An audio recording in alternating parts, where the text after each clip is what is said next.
Ben, bienvenue, Samuel. Merci. Est-ce que tu peux commencer par te présenter ton parcours, ton œuvre? Oui, absolument. Ben, c'est ça. Moi, je suis dans le domaine du théâtre principalement.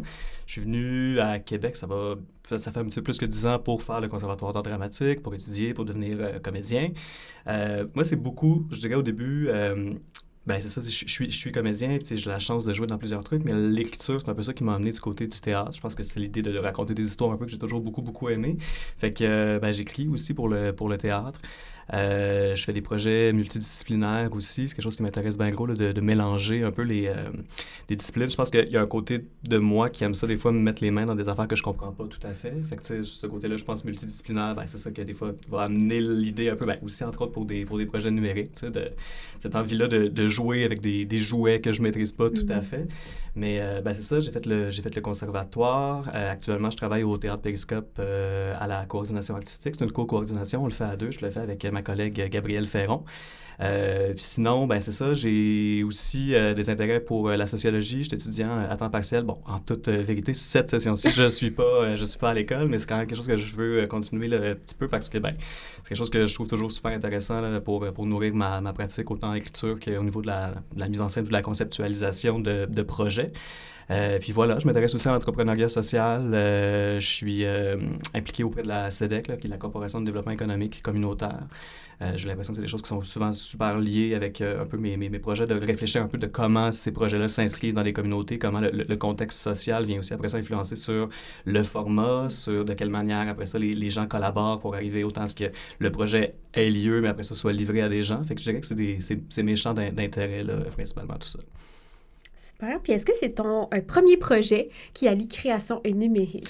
C'est mon deuxième projet. J'avais fait quelque chose en 2020. Ben justement, je parlais de Gabrielle Ferron.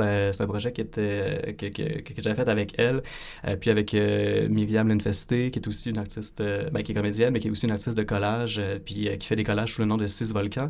Ce projet-là, c'était dans le cadre du mois de la poésie 2020 à Québec. Puis on avait proposé aux gens de s'abonner à une infolettre où chaque jour, sur la durée du festival, donc pendant 30 jours, les gens recevaient chaque jour un poème. Une journée, c'était moi, l'autre journée, c'était Gabrielle. Fait que c'était une espèce de correspondance poétique. Puis chacun de ces poèmes-là était accompagné d'un collage de Myriam, de 6 Volcans de Myriam. Fait que c'était la première fois là, que je faisais quelque chose justement dans le numérique. Je pense que ce côté-là un peu aussi d'investir un lieu en tout cas, qui n'est pas tout le temps le premier lieu qu'on réfléchit au niveau de l'écriture, investir la boîte de courriel, investir un lieu qui n'est pas nécessairement le lieu le plus artistique. En tout cas, mon rapport à ma boîte de courriel n'est pas très artistique, ça va être plutôt des fois fastidieux. Mais donc, c'est ça, on avait fait ça, c'était drôle aussi, ben drôle, pas drôle, mais le mois de la poésie en 2020 avait été interrompu par la COVID, sauf que c'était comme déjà un projet numérique qui a comme pu se poursuivre malgré tout, tu sais, puis qui était comme, je pense, c'était le fun que ça puisse continuer malgré tout. On avait fait ça, puis on a repris aussi après ça un peu le même concept, Gabrielle et moi, l'année d'après, je pense, puis avec Myriam aussi. Encore une fois, une espèce de correspondance comme ça. Ouais. Super. Est-ce que tu as une question avant qu'on poursuive? Non, c'est sûr, je veux juste dire que ton parcours est vraiment très éclaté, puis c'est super parce qu'on voit, en tout cas, je veux pas spoiler, mais avec ton projet, on va vraiment ailleurs. Ouais. Fait que en tout cas, c'est super, c'est très excitant. Ouais. Oui, mais d'ailleurs, est-ce que tu veux nous parler de ton projet sur lequel tu travailles dans le cadre de la résidence? Absolument. Ça s'appelle Cet individu décomposé. Souvent, je l'abrévie en CID. Puis donc, c'est un projet que je vais déployer sur... dans le cadre de la résidence, ça reste quand même un prototype. Là, j'essaie d'élaborer une espèce de méthodologie d'écriture, de travail puis d'exploration. Mais ça va se déployer sur Twitter. L'idée un peu, c'est que j'avais envie de questionner comment moi, comme auteur, je peux me surprendre moi-même en utilisant des outils comme l'intelligence artificielle. Je pense que c'est quelque chose que je trouve vraiment le fun quand j'écris, quand il y a des moments où est-ce que mes personnages sont assez vivants ou ont assez de matière pour me surprendre ou aller à un endroit que j'aurais pas nécessairement prémédité. Fait que, c'est ça, avec évidemment tous les outils qui se développent extrêmement rapidement en ce moment. au niveau de GPT ou de génération d'images de synthèse, on dirait que je me disais, ben ça, c'est intéressant quand même d'utiliser ça.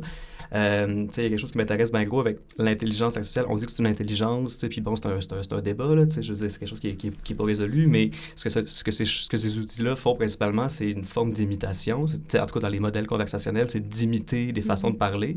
Puis moi, il y a quelque chose qui me rejoint bien gros là-dedans, dans l'idée d'imiter, dans l'idée de jouer, dans l'idée de quand on est en théâtre un peu, c'est l'idée de composer, quelque chose de faire semblant de.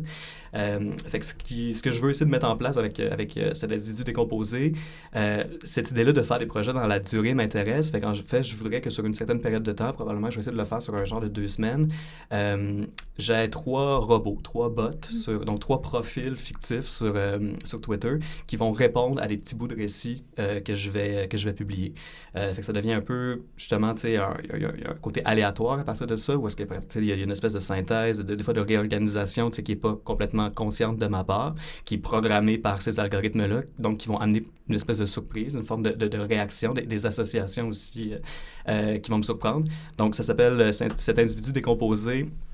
C'est un peu un clin d'œil à 2 affaires. C'est ça. Moi, il y a eu dans ma famille de la mortalité, là, ça commence déjà à faire quelques années, mais mon parrain qui vivait très, très seul, qui avait comme coupé beaucoup de ponts avec quasiment tout le monde, puis qui est malheureusement décédé. Puis ce qui rajoute un petit côté un peu sordide à cette chose-là, c'est que ça a été très long avant qu'il soit découvert, parce qu'il n'était plus en contact avec personne.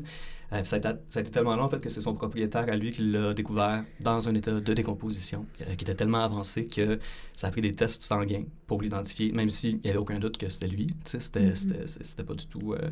dans le sens où ça pouvait pas être d'autres personnes, mais la procédure, c'était de faire des tests sanguins. Il a fallu que sa fille, qui avait coupé les liens avec, fasse des tests sanguins pour... en tout cas, fait qu'il y a comme ça qui m'intéresse un peu, cette idée-là. En fait, puis une chose qui était particulière un peu avec, c'est aussi quand même son utilisation des réseaux sociaux. Tu sais, c'est quelqu'un qui était quand même très isolé, mais qui continuait quand même de publier, tu sais, puis tout ça. Puis, tu sais, en tout cas, un peu ce côté-là d'essayer de voir ce qui peut se passer dans la réalité de quelqu'un derrière ses traces sur les réseaux sociaux, c'est quelque chose qui m'intéressait bien gros. Ça. Puis l'autre raison pour laquelle j'ai décidé d'appeler ça, c'est un peu un clin d'œil, mais on dirait que j'ai l'impression qu'en ce moment, la plateforme Twitter est en décomposition. Elon Musk est un individu extrêmement dur à suivre, extrêmement inquiétant, extrêmement... Fait qu'il y a comme cette espèce de côté-là un peu de tout semble un peu en train de pourrir sur Twitter. Fait qu'il y avait comme ça qui m'intéressait là, dans ce champ-là, dans cette idée-là de décomposition. Puis donc, c'est ça. C'est un peu pour explorer avec ça là, de quelle manière, qu'est-ce qu'on peut imaginer d'une personne à partir de ses traces numériques.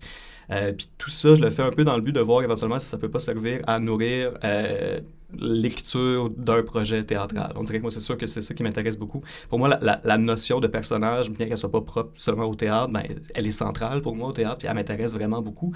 Fait que j'ai envie de voir un peu comment c'est ça, d'utiliser ces outils-là. Ça peut amener comme de la surprise. Une chose que j'ai voulu faire, justement, vous m'arrêtez si jamais je parle trop puis que j'ai... OK. Mais une chose que j'ai voulu faire, en fait, justement, pour nourrir ces 3 personnages-là fictifs différents, c'est que je me suis livré à 3 petites performances où j'ai utilisé les fonctions très, très, très, très simples de speech-to-text sur les traitements de texte comme Word, où quand on parle, ce qu'on dit est directement traduit en mots, avec une petite part quand même d'erreur, là, tu sais, je veux dire, c'est pas tout à fait parfait, puis j'ai même voulu un peu rajouter un certain noise. Tu sais, ces outils-là sont rendus super performants à partir du moment où tu utilises un micro, ça va être super fidèle, mais moi, j'ai quand même voulu l'essayer sans micro, directement sur mon ordi, juste pour qu'il y ait quand même plus d'accidents un peu, là, puis que certains mots puissent être déformés toujours avec cette idée-là un peu d'amener de la surprise. Et donc, je me suis livré à 3 performances parce que j'ai parlé pendant 3 heures pour créer de la matière qui devient un petit peu mon dataset, un peu mon ensemble de données pour ces personnages-là. Fait que c'est ça, je me suis mis dans un studio, en fait, carrément ici. Puis, ce que je faisais pour un peu quand même, pour parler, pour avoir de quoi parler pendant 3 heures, je naviguais, je m'étais amené 3 ordinateurs où j'allais sur des différents sites où est-ce que je commentais un peu ce que je faisais, ce que je consultais, ce que je regardais. J'avais paramétré des affaires un peu, j'avais comme des petits outils qui me permettaient d'aller sur des pages aléatoires, puis tu sais, quand même en fonction de certains intérêts. Fait que, pour un personnage, je me suis amusé à lui donner des intérêts de camping, de survivalisme et de cuisine. Fait que toutes les affaires qui popaient, c'était beaucoup dans des affaires par rapport à ça. Fait que déjà, ça orientait un peu le genre de contenu qu'il y avait dans ces ensembles de données-là. Mais ces espèces de 3 datasets-là, ces espèces c'est de la matière textuelle seulement, je le passe en fait, je le fais... je fais interagir ChatGPT avec ça. Je pose des questions, je lui fournis ça, je dis, OK, regarde ça, maintenant parle-moi de cette personne-là. Dis-moi ou complète le texte pour moi un peu à partir de ça. Fait que c'est que je lui feed certaines affaires qui sont enlignées, puis donc GPT me poursuit des affaires dans la même lignée. Des fois, pas tout à fait dans la même lignée, c'est là que c'est quand même intéressant. Tu sais, il y a un concept que je trouve vraiment le fun avec l'intelligence artificielle puis avec le fait d'écrire. Quand on prompt, quand on demande des choses à GPT, c'est que des fois, ça peut être overfitting ou underfitting. C'est l'idée que des fois, on peut être dans quelque chose qui est tellement proche de ce qui existe déjà qu'on n'a pas nécessairement une matière nouvelle qui est créée. C'est overfitting, c'est déjà trop proche de ben, pas trop, mais ça dépend. Des fois, ça peut être ça. Mais ça peut être soit ça, ou des fois, ça peut être underfitting, où là, ce qui est produit est plus ou moins en lien avec la chose. Fait que, dans les explorations que je fais, j'essaie un peu de voir aussi, dans le cadre de la résidence, comment apprendre à utiliser ces outils-là, comment poser les bonnes questions pour arriver à quelque chose qui m'amène dans la zone que je veux. Mais donc, c'est ça. Je vais réutiliser ça, je joue avec ces affaires-là, ça me crée de la nouvelle matière. Je joue un peu avec aussi des trucs, justement, de génération d'images où, à partir de ces extraits-là de texte, ben, je demande une génération d'images avec des différents outils, là, que ce soit... il y a DALL-E que j'aime quand même beaucoup utiliser, mais il y a Midjourney que je veux quand même un petit peu plus explorer. Il y a un autre outil qui s'appelle Disco Diffusion, excusez-moi, qui est super le fun aussi. Fait que tout ça pour éventuellement les organiser en tweets qui vont être répondus à cette espèce de récit-là morcelé. Ouais. Oui, j'aime vraiment l'idée de réinvestir une plateforme en ruine un peu à ta façon, puis aussi de se jouer un peu des personnages, de comme, ben là, on a nommé Elon Musk, là, mais c'est ça, de jouer des personnages qui font un peu n'importe quoi sur Twitter. Le feeling que j'ai, parce qu'en fait aussi, moi, Twitter, c'est pas une plateforme que je connais. Tu sais, moi, je suis pas sur Twitter depuis là, je me suis resté, je veux dire, je pense que j'étais déjà allé un petit peu, là, tu sais, mais c'est pas quelque chose que j'avais déjà ben gros investigué. Puis tu sais, j'ai vraiment un peu ce feeling-là d'arriver en retard au party, dans un party qui est comme un peu le bordel, le propriétaire de la maison chez qui ça se tient et ça pinote ou je sais pas quoi, tu sais. En tout cas, fait que c'est comme le fun, un peu, je trouve, ce contexte-là d'arriver dans ce lieu-là. C'est ça, j'ai vraiment le feeling qu'il y a des bouts de mur qui tombent un peu, puis c'est de faire « OK, qu'est-ce qui tient encore? Où c'est qu'on s'en va? » Puis tout ça, fait que ça, c'est quand même de quoi qui m'excite un peu là-dedans. Ben juste... Il y a même un petit aspect de danger parce que même, tu sais, ben, Elon Musk change rapidement en ce moment les paramètres de la plateforme de Twitter. Puis, tu sais, une des choses qui avait entre autres permis de faire plein de nouvelles fonctions sur Twitter, c'était que, ben, c'était vraiment avant beaucoup plus ouvert. Puis, il y a des développeurs qui pouvaient faire justement des robots, tu sais, pour qu'il y ait plein de nouvelles fonctions qui soient testées et tout. Puis, depuis le début que j'ai commencé ce projet-là, il y a entre autres eu des annonces où là, un moment donné, Elon Musk a dit que toutes ces applications-là, tous ces third-party applications-là seraient probablement arrêtés d'un coup. Fait que, il y a plein de bots qui produisent des choses depuis super longtemps que là, d'un coup, c'est menaçant. Là, moi, j'en avais un petit bot qui teste, vraiment une affaire de super de base, mais juste pour tester cette affaire-là, qui pour le moment continue encore de tenir. Mais il y a même cet aspect-là de danger on est dans un territoire qui pourrait changer tout le temps. Fait que ça, je trouve ça le fun quand même. Je trouve ça stimulant. Ça garde comme, OK, où c'est qu'on s'en va? Puis si ça marche pas, on fait une itération. OK, on essaye ça. Fait que, ouais. Oui. Ben, d'ailleurs, ton projet, il se situe à quelle phase de développement en ce moment? Là, je suis encore dans la... j'ai été beaucoup dans la familiarisation des outils. Je sais qu'on va en parler un petit peu plus tard, mais tu sais, j'ai la chance d'avoir des mentorats vraiment, vraiment cool, entre autres avec Nadia Serayoko, Puis j'ai pu un peu justement voir un peu comment davantage utiliser ces outils-là.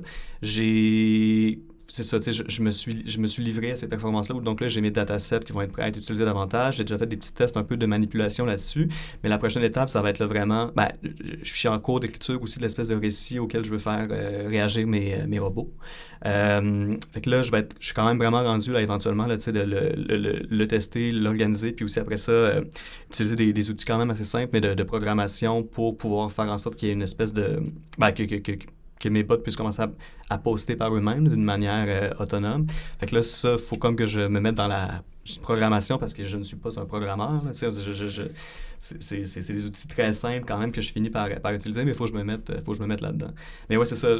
J'étais vraiment beaucoup dans la phase encore là, de OK, c'est quoi mes outils? Qu'est-ce que je veux utiliser? Avec quoi est-ce que je suis à l'aise? Parce que, tu sais, je le disais au début, je suis pas un technologue, là, on dirait, des fois, j'aime beaucoup la technologie. Je suis un technophile, mais je suis pas un technologue, mais là, je suis rendu comme un peu à les animer, là, mes bots, puis à les faire aller faire se promener un peu, là, aller faire sortir. Là. Dans le concret, là, on se met les mains dedans. Puis...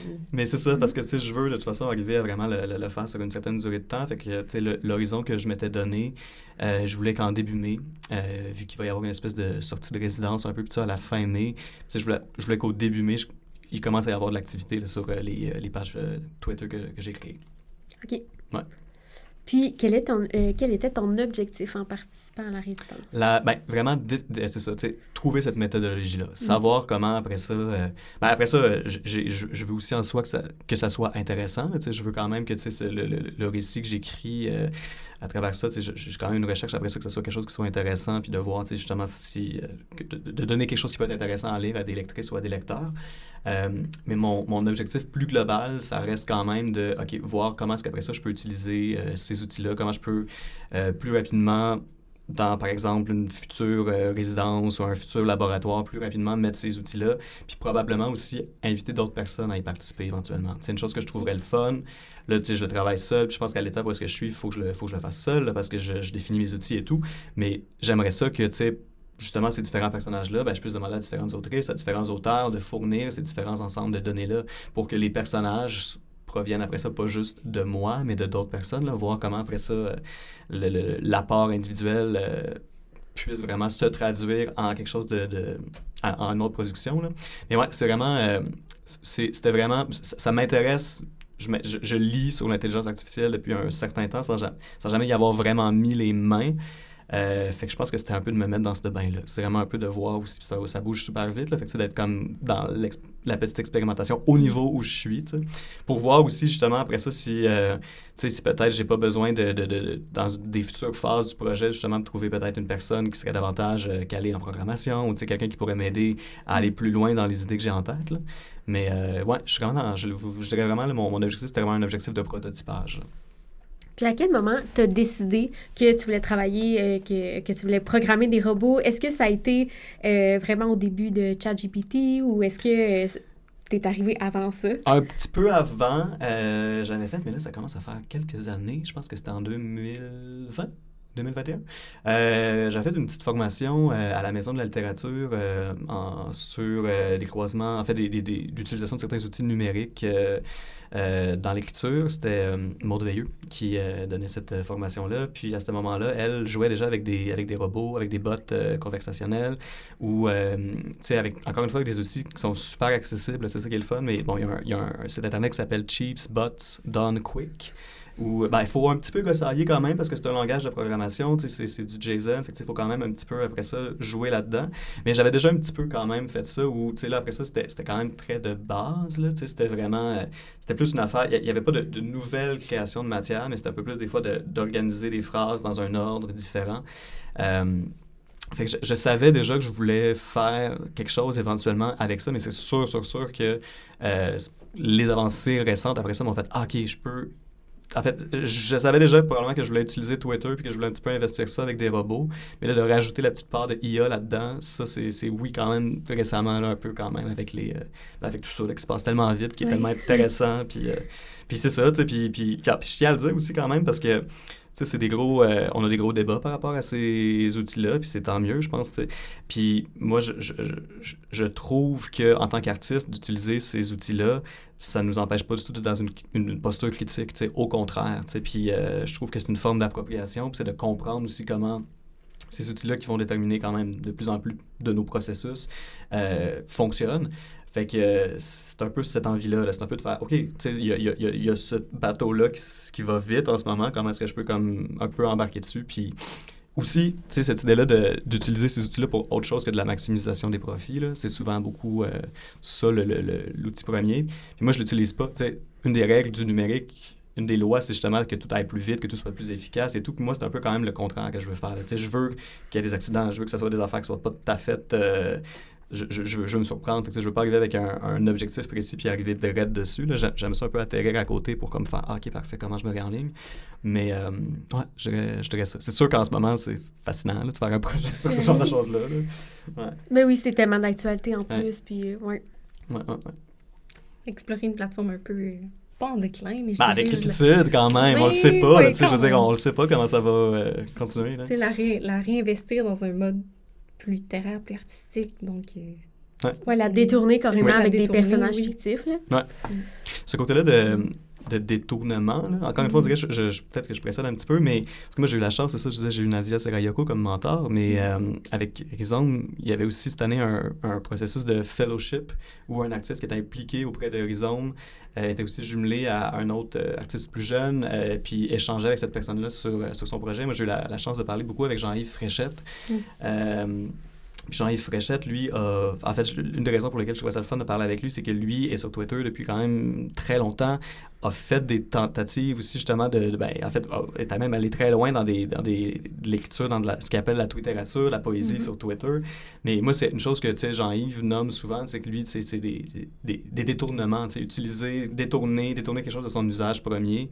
Lui, c'est quelque chose qu'il a fait toute sa vie, pas juste dans la twitterature, là, dans tout plein de ses œuvres, là, mais oui, cet aspect-là de détournement, c'est sûr que je trouve ça excitant, c'est sûr que je trouve ça le fun, c'est sûr qu'il y a un petit côté de moi anticapitaliste là-dedans qui est genre « Yes, OK, vous pensez que ça marche de même, ces outils-là, comment est-ce qu'on peut les utiliser pour fucker le chien autrement? » C'est sûr que c'est le fun. Là. Oui. Ouais. Je bondirais là-dessus en vous demandant un peu, si vous aviez à définir votre projet par un genre, une catégorie littéraire, d'art contemporain. À cette étape-ci, j'aurais... Mais pour cette partie-là du projet, j'aurais tendance à dire que j'ai envie que ce soit un récit. Tu sais, on dirait que un récit avec différentes voix. C'est ça, tu sais, je pense que j'aime... Je pense que je répondrai peut-être pas bien à la question, mais tu sais, il y a quelque chose que... Tu sais, j'aime la superposition d'éléments. Fait que j'aime comme l'idée qu'il y a une trame narrative, puis qu'à ça, il y a comme 3 voix, tu sais, qui puissent se rajouter là-dessus. Je sais pas encore à quel point je pourrais définir tant que ça le type ou le genre de ce que j'écris comme fil conducteur. On est dans une fiction, parce que même si j'ai dit que ça partait quand même de quelque chose lié un peu à quelque chose qui s'est passé dans ma famille, je suis pas du tout dans l'autofiction, c'est pas cette histoire-là comme telle que je raconte, fait que ça reste une fiction. Pour la suite, j'aimerais ça quand même aller dans une forme d'écriture dramatique. Là. Éventuellement, j'aimerais ça aller vraiment dans créer du dialogue avec ça. Mais pour cette étape-ci, je suis plus dans le récit. OK. C'est ça, je me demandais. Vous aviez parlé tantôt peut-être d'une finalité plus théâtrale, plus dramatique. Qu'est-ce qu'il y avait... Je le sais pas. J'ai rien de... Je sais pas encore de quelle manière je vais vouloir le prendre pour la suite, là. Mais c'est sûr qu'au terme de cette résidence-là, je veux reprendre ces outils-là, je veux reprendre cette méthodologie-là. Je vais avoir envie, c'est sûr, de faire un laboratoire avec d'autres personnes, puis qu'on s'enferme pendant une semaine avec tous ces outils-là, puis qu'on ait plein de micros, puis qu'on soit tous en speech-to-text, puis que tout ce qu'on dit soit enregistré. Fait que je vais vouloir aller par là, mais pour le moment, je ne sais pas encore précisément de quelle manière je vais vouloir l'articuler. Ouais. Parfait. Puis, vous avez aussi mentionné le côté twitterature et tout. Est-ce que ça peut être mentionné d'emblée sur les comptes, par exemple, des personnages que vous créez? Est-ce que ça va être mentionné que c'est de la fiction ou on essaie à brouiller? Ah, c'est une bonne question. C'est pas une bonne question. On dirait que j'ai pas la prétention... En fait, j'ai l'impression que je pourrais pas prétendre... En fait, j'aurais pas un niveau de finesse aussi. J'aurais pas des robots, j'aurais pas nécessairement accès à des choses assez développées pour que ça puisse réellement être comme certains faux comptes que des fois, sur les réseaux sociaux, qu'on a réellement l'impression que c'est des gens. Là. Je pense qu'après ça, le côté littéraire un peu, ou tout ça, quand même, de comment ces comptes-là vont s'exprimer, vont peut-être un peu vendre la mèche, là, j'ai l'impression. Mais... Fait que c'est ça. Fait que je sais pas si je vais comme tel mentionner que c'est des comptes, que c'est des bots, qui font de la twitterature. Puis parce qu'il y a aussi quelque chose, je sais pas. Puis en fait, c'est une chose que peut-être ça va me permettre de le voir, mais je sais pas si en soi, ces comptes-là, c'est quelque chose qui va être intéressant pour un utilisateur ou une utilisatrice d'aller naviguer. Je suis pas sûr que c'est nécessairement d'aller voir ces bots-là individuellement qui devient intéressant. Moi, je pense que c'est l'interaction entre ces trois. Je les vois vraiment, mes bots, plus comme des outils que comme des finalités. Là. C'est une bonne question pour la mention, ceci dit. Après ça, le jeu est le fun. Après ça aussi, tout le temps, d'essayer d'enlever les traces, même si on dupe personne. Tu sais, de quand même, après ça, juste un peu laisser... c'est ça, c'est un peu une suspension du... on laisse la chance, ou on veut croire, ou on veut... On se met dans ce minding-là. Fait que je serais sûrement plus du genre à ne pas comme tel le mentionner, mais tout en étant bien conscient que je pense pas duper personne. Là. Parce que c'est sûr que ça peut influencer la lecture de l'œuvre, si on veut, l'interaction avec le personnage. Peut-être qu'il y a des personnes qui vont répondre ou pas. Oui, mais ça, c'est une chose qui est le fun aussi, justement, tu sais, puis que je veux réfléchir à des façons un peu... tu sais, les principes très simples sur les réseaux sociaux de comment, des fois, avoir plus d'interaction avec une publication, puis d'inciter à l'action. Moi, c'est sûr que cette idée-là de voir comment les gens qui, après ça, vont consulter ce récit-là vont aimer certaines choses ou vont, tu sais, même... en fait, une chose qui m'intéresse bien gros, c'est l'ordre de lecture, tu sais, parce que là, si je l'ai dit, je veux le déployer sur plusieurs jours. Mais c'est différent de l'autre projet que j'avais fait où là, ça arrivait dans la boîte courriel à tous les jours. Là, c'est quelque chose où les gens vont pas nécessairement recevoir une notification ou vont pas. Les gens vont prendre ça morceau par morceau. Fait que ça, je trouve ça quand même intéressant de voir, OK, est-ce que ce récit-là va être peut-être, des fois, est-ce que certains tweets vont être davantage vus parce que vont avoir été plus punchés, puis parce que les gens vont avoir justement, comme tu dis, répondu ou liké la chose. Ça, c'est des affaires qui m'intéressent aussi, que j'ai hâte de voir. Je me suis même posé la question, puis je suis pas encore tout à fait fixé par rapport à ça, mais je me suis dit, dans l'idée après ça, de pouvoir quand même, après ça, consulter peut-être le fil où ça va être... le récit qui va être exposé. Je me disais, est-ce que je le prends à l'envers? Est-ce que je commence par la fin? Est-ce que je commence par la fin du truc pour qu'après ça, quand ça poste un tweet, ça monte par-dessus puis que ça fasse descendre. En tout cas, c'est des questions aussi même de...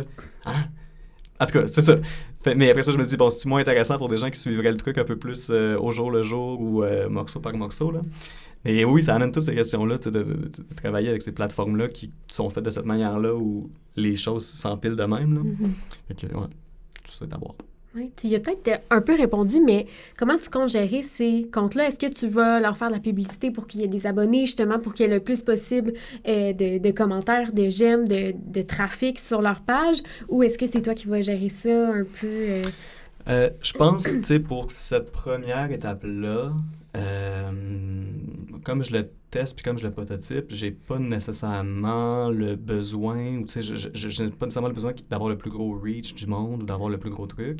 Tu sais, je nommais que j'aimerais quand même utiliser cette chose-là pour l'amener dans un projet plus théâtral. Moi, si je l'amène dans un projet plus théâtral, par exemple, ça exclut pas, là, par exemple, que j'aimerais ça qu'il y ait quand même un truc parallèle en ligne, que les gens pourraient participer, puis que là, j'aimerais peut-être qu'il y ait plus de gens. Oui, sans doute, probablement que j'essaierais de soit de trouver des partenaires un peu, ou ben, tu sais, c'est sûr, des gens qui peuvent un peu partager le truc pour que les gens puissent s'inscrire, ou tu sais, de l'inscrire, je sais pas, dans un festival, ou peu importe, là, j'ai pas d'idée précise, là, fait que là, je le dis, je réfléchis à voix haute en même temps que je parle, mais c'est sûr que cette question-là, ça devient intéressant aussi quand il y a plusieurs personnes qui peuvent y réagir puis qui peuvent amener aussi après ça une interaction, là. Fait que ça, c'est à voir aussi, là. Je sais moins encore à cette étape-ci, là. Pour cette étape-ci, peut-être que je le garde quand même encore plus petit un peu pour voir comment il marche, là, comment cette bébête-là marche, mais pour la suite, ça serait le fun, ouais. Mais c'est ça, je me demandais un peu, parce que ça apporte certains défis de consultation aussi pour le lecteur. Ouais. Est-ce que vous aviez l'intention peut-être de publier ça en version livre ou d'en faire une exposition? Je sais pas. Non, mais je me suis posé ces questions-là aussi quand même de, tu sais, est-ce que je voudrais qu'il y ait un endroit où tout ça peut être consulté? Moi, j'ai un petit peu déjà joué avec des trucs d'installation vidéo dans d'autres projets, puis tout ça. Fait que je me disais, c'est quelque chose qui peut être intéressant là-dedans, tu sais, de peut-être après ça, justement, que les échanges qui auront eu lieu sur certains jours puissent après ça être consultés dans une certaine chronologie.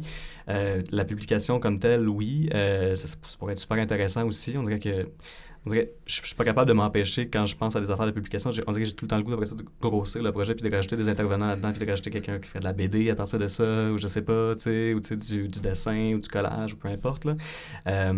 Mais oui, on dirait qu'à ce moment-ci, comme je sais pas à quoi ça va ressembler, je sais pas encore si pour cette première étape-là du projet, je vais être assez avancé dans quelque chose d'intéressant pour dire que, OK, ça mérite ou il y a un intérêt à publier ces choses-là. Et c'est sûr que je réfléchis après ça à comment les gens peuvent avoir accès à ça, là. Puis autrement après ça que juste sur la plateforme, parce qu'on, comme vous le dites, c'est sûr, il y a une limitation, là, où on n'a pas toutes les mains. C'est pas tout le monde qui a un compte Twitter, surtout en ce moment où est-ce que justement il y a plus de gens qui partent de Twitter que de gens qui arrivent, là. Mais c'est tout, c'est des affaires que je trouve le fun de réfléchir. C'est sûr que c'est le fun aussi, je trouve. Il y a quelque chose, je trouve, de tout le temps un peu... il y a un petit clash que je trouve intéressant entre prendre quelque chose qui a été créé dans des univers numériques puis après ça de le mettre concrètement sur une page, là. Il y a quelque chose que je trouve intéressant dans ce passage-là, là. qui est un peu à contre-courant aussi de plusieurs choses en ce moment, des fois, qui sont plus dans l'autre sens. Là. Mais, ouais, tout ça est à voir. On dirait ouais. Parfait. Puis, je me demandais, est-ce qu'il y avait des défis ou des enjeux techniques que vous avez traversés au courant de la résidence? Bien, l'idée qu'on a, en fait, oui, c'est sûr, il y a plein d'affaires, puis je pense que... j'ai eu cette tendance-là, je pense que je suis pas le seul, mais tu sais, des fois, avec ce genre de projet-là, où c'est des nouveaux outils, on s'imagine quelque chose, on s'imagine ça bien gros, on s'imagine ça, puis après ça, on se rend compte, oh, OK, non, mais c'est juste faire ça, ça se pourra pas. Tu sais, une idée que je voulais, tu sais, au début, je voulais absolument tout automatiser. Je voulais qu'à partir de mes ensembles de données, je développe une petite application qui, elle-même, on the spot, irait dedans chercher les informations, puis que ce soit ça qui, après ça, le publierait d'une manière automatisée avec des robots sur Twitter.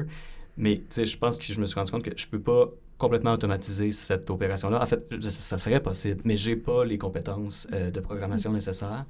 Fait que, je vais déjà faire des manipulations déjà un peu plus à la main que ce que je pensais.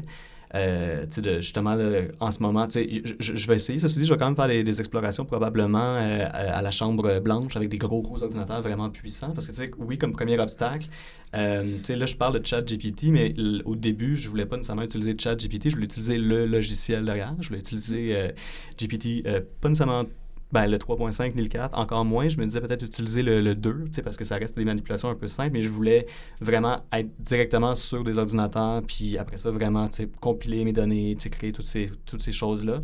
Puis c'est juste que faire ça, je vais l'essayer un peu à la Chambre Blanche, mais ça prend des ordinateurs déjà super puissants. Là. Ça prend des cartes graphiques qui n'ont pas de sens. Puis, je disais même, je me disais, c'est peut-être pas si compliqué que ça, je vais trouver du monde qui ont des ordinateurs, ou même dans des Rhizome, qui est quand même une petite flotte d'ordinateurs, des fois qui fait du traitement graphique, puis tout ça, puis on s'est rendu compte après ça que les ordinateurs que Rhizome a ne sont même pas assez puissants pour faire rouler GPT à l'interne.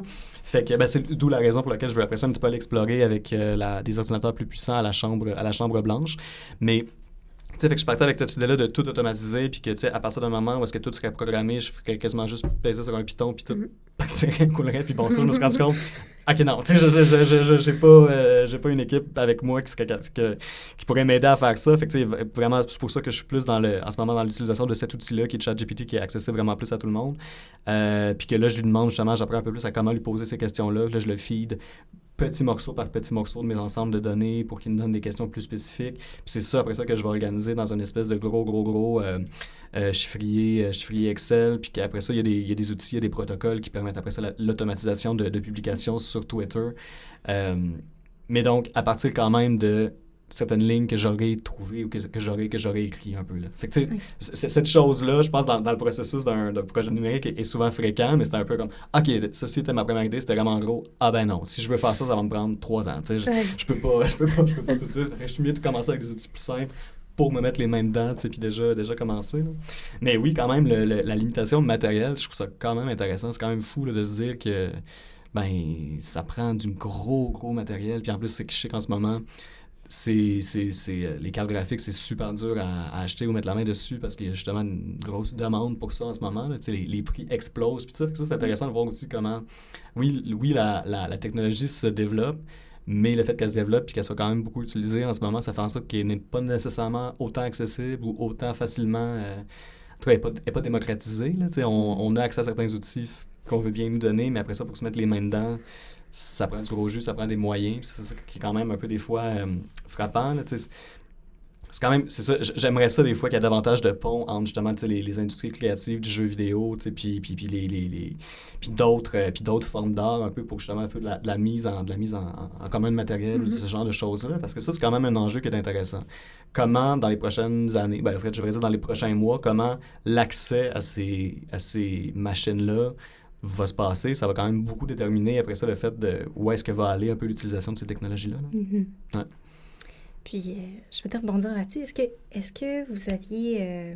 est-ce qu'on peut dire qu'il y a une différence entre l'idéation du projet, la genèse du projet Et aujourd'hui, vous en êtes rendu à... 100%. Mais même en étant... En fait, ça a beaucoup été aussi en étant en contact avec mes mentors. Là, on a beaucoup parlé de l'aspect technologique, là, de justement l'utilisation de ces choses-là. Puis, entre autres, en parlant avec Nadia, aussi en suivant la petite formation qu'elle a donnée il y a quelques semaines dans le cadre de la résistance électrolyte, ça m'a justement un peu amené à remettre en question comment je voulais que ça fonctionne, le projet. Mais après ça, même aussi sur d'autres aspects, en parlant avec Jean-Yves, moi, ça m'a donné envie d'amener le côté performatif que des trois plages quand j'ai parlé pendant 3 heures là, pour créer ça. C'est une affaire que j'avais pas en tête nécessairement au début. Puis c'est que Jean-Yves, qui a tellement fait beaucoup de performances, qui a beaucoup réfléchi à ça, qui a beaucoup conceptualisé ces choses-là, qui a beaucoup conceptualisé le geste d'écriture au niveau de la performance. Là. Une affaire qui dit que je trouve super inspirante, qui est très, très, très simple, puis qui est quasiment un lieu commun, mais que l'écriture, après ça, c'est toujours une personne qui trace des symboles sur une surface.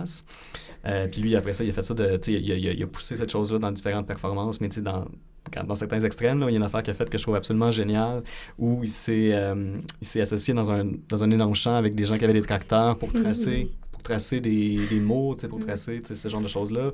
Lui, des fois, aussi, ce qu'il fait avec des outils de géolocalisation, de traçage GPS, il va aussi aller dans un champ puis tracer des mots.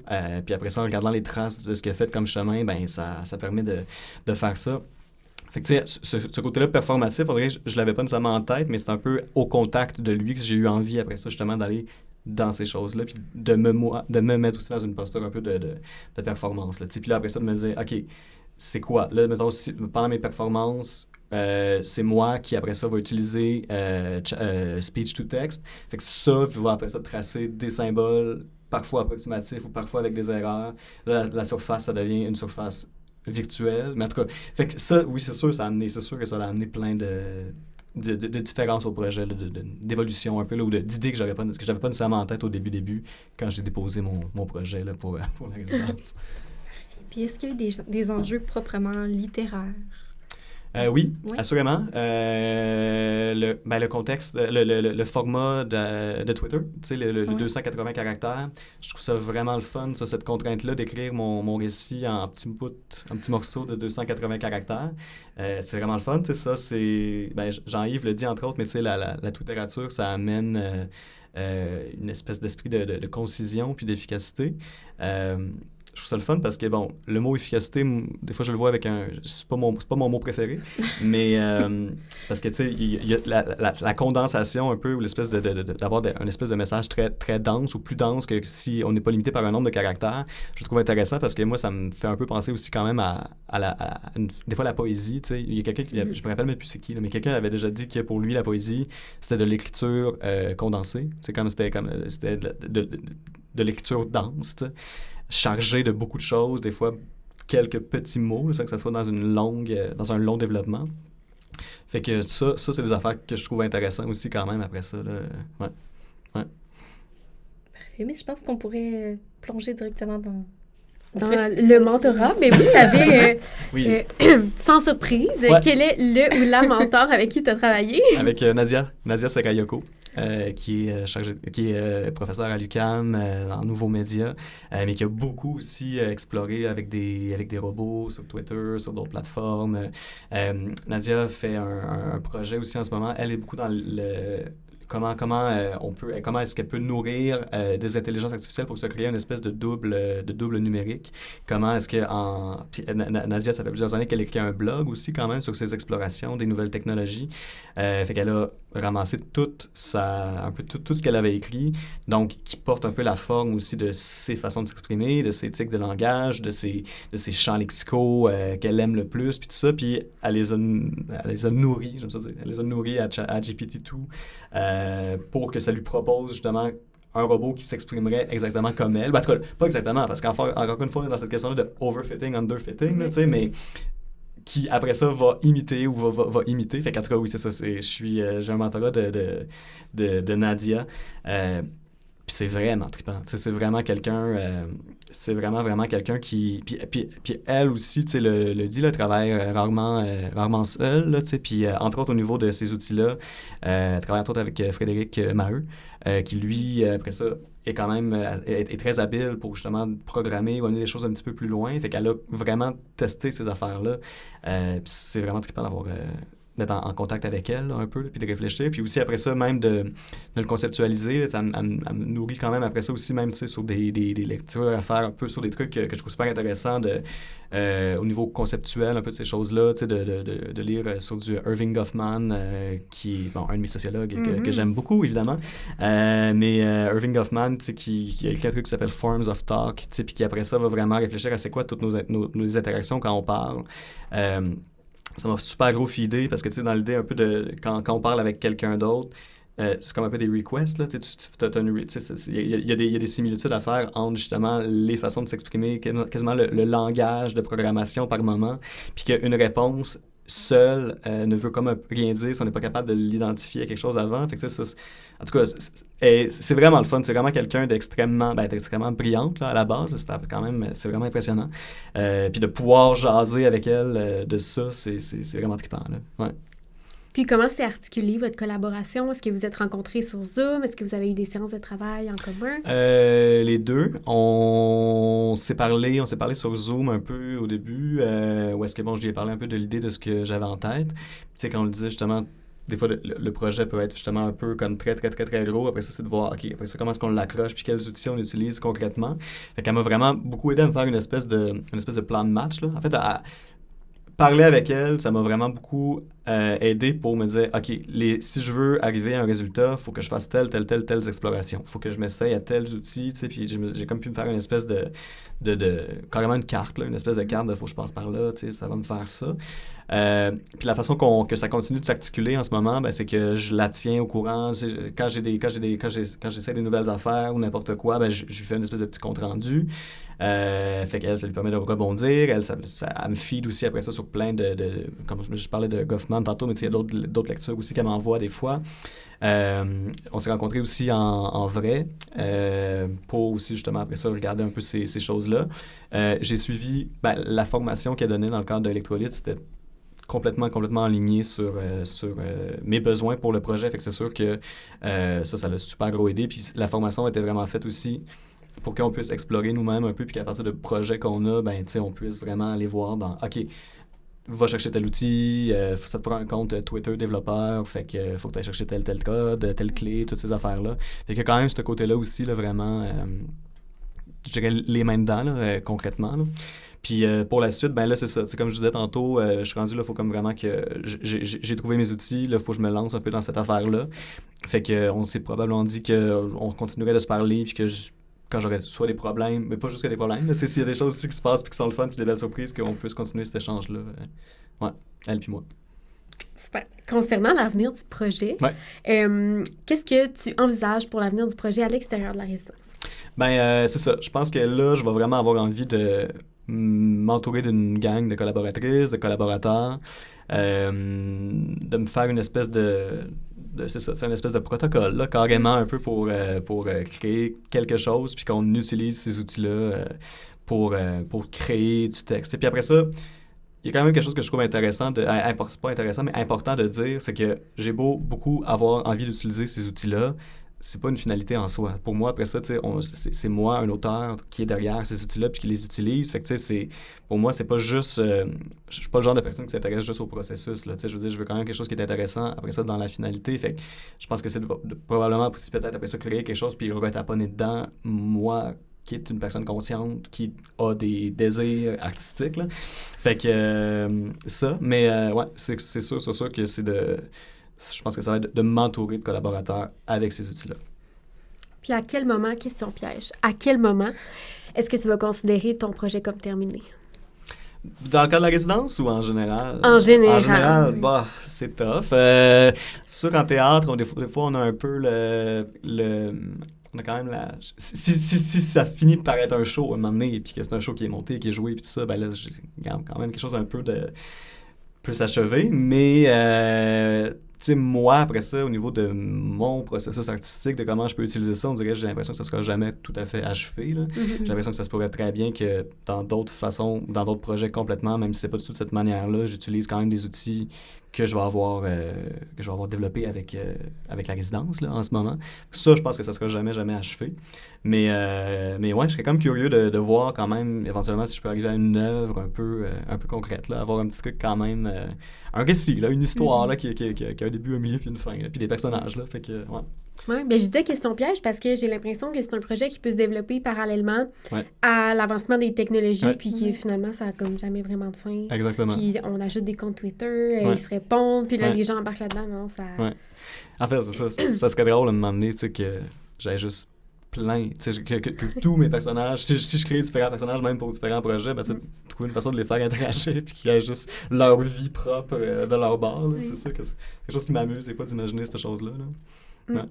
Puis, sous quelle forme le projet va être disponible? J'imagine que ça va être sur Twitter, ou là, on parlait d'exposition, de théâtre. Dans le cadre de la résidence, probablement que ce que je vais faire, c'est que ça va être disponible sur Twitter, mais probablement que je vais quand même le compiler puis le mettre à quelque part, soit sur les réseaux ou peut-être même sur un petit site, peu importe, là, genre de WordPress ou n'importe quoi, juste pour que ça puisse être consulté d'un seul bout.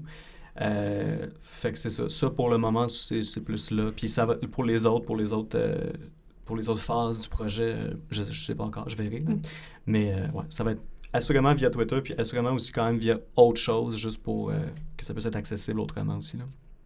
Ouais. Merci. On va suivre ça attentivement sur toutes les plateformes, toutes les formes sur lesquelles ton projet va se développer. Est-ce que tu avais quelque chose en terminant à ajouter? Comme ça, j'avoue que je trouve vraiment intéressant la dimension possiblement interactive. Donc, à la fois avec d'autres collaborateurs, à la fois avec le public. Ouais. Ça va être vraiment intéressant de voir quelle forme ça peut prendre, à quel point le projet reste sur ses... Moi, j'aime ça. Hein, à la base, c'est que j'ai le goût d'être surpris. Fait que, c'est ça. Je pense que ça soit pas complètement défini, ça m'allume bien gros, puis que ça puisse continuer de bouger le plus possible. C'est sûr que je trouve ça cohérent. Je trouve ça pertinent. Ouais. Merci, Samuel. Merci à vous autres. C'est super.